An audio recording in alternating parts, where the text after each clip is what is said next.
Talking Baseball had their podcast today released, and they had Jeff PASSAN on instead of Trevor Plouffe. And he was going in some context here. If you're a Mariners fan, buckle up and let's listen.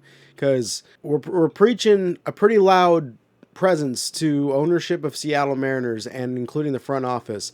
And I'm just curious, when the hell are they going to start listening?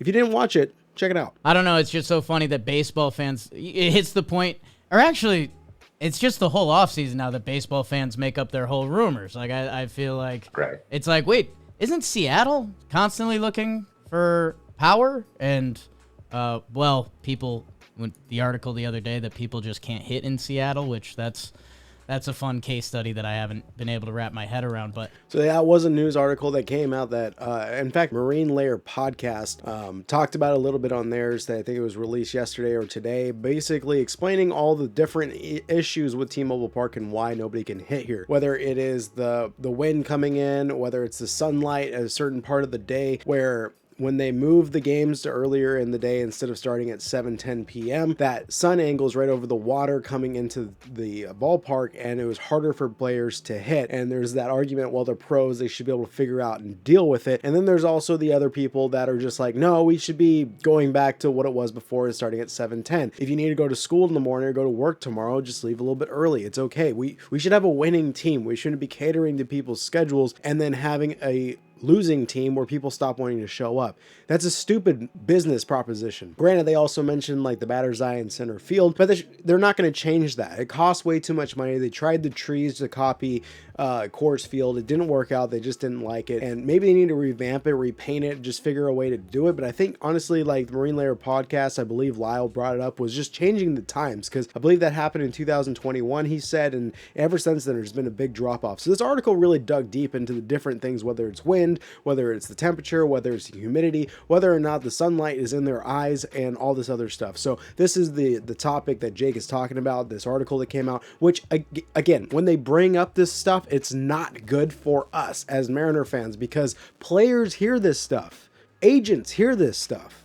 They don't want to play here. So it's not good that he put out this article, but at the same time, if we had competent ownership, then there's a possibility that they would actually invest the money to make the change that they need. Even the idea of putting a glass wall, so like a glass window over the area where all the air is coming in, so there's no wind going against the ball in left field, so it'd be easier for right-handed hitters. Again, Jared Dipoto was a relief pitcher, and I think he favors pitching more than anything. Obviously, he does. And that might cut into the numbers of the pitching rotation, and I think he likes that statute. The fact that we don't have batting, you take away the pitching aspect, they start getting lower numbers, or I should say higher ERAs. That's going to be a problem for him, and he's going to look like he's failing even more, so he's not going to push for it. And ownership doesn't want to spend any money, so if the front office is not pushing for it, why would they do it? It's a big issue. That's what Jake was talking about. Let's continue. I guess I'm just surprised. In my head, all the aging and stuff, sure, body type, very similar to Pete myself. Not aging great, but like I just don't get how there's not. You're as tall as him, aren't you? Stretch me out. I don't get why. Still wouldn't be as tall as him. If there's a front office, if I'm a GM and I'm looking at my board and I'm building my team, and I can almost pencil in 35 homers for a baseball player, you can't. That doesn't happen. Like there's 5 guys in the league you can say that for. Yeah, and Jake, this is not a Chris Carter 35 home runs either. This is like 35 home runs with walks and with other power. Like this isn't just an empty homer guy, like a full 3 true outcomes guy. That's not who Pete Alonso is as a hitter.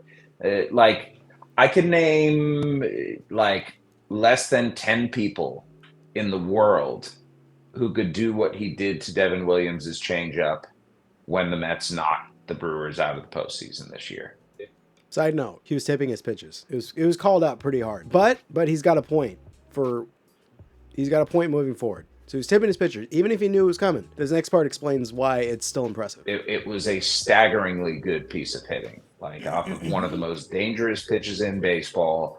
A backdoor changeup up in the zone. I understand you don't want changeups up in the zone, but the fact that the changeup was up in the zone as high as where it was, hitters don't see that very often. So all of a sudden you have this pitch that you don't really get a good look at, and you're probably not going to, when you're in the cage, and you're going against the trajectory, you're not going to be asking for a high outside changeup from Devin Williams. So this is brand new, and Pete Alonso absolutely squared that thing up and hit the ever-living piss out of it to the opposite field.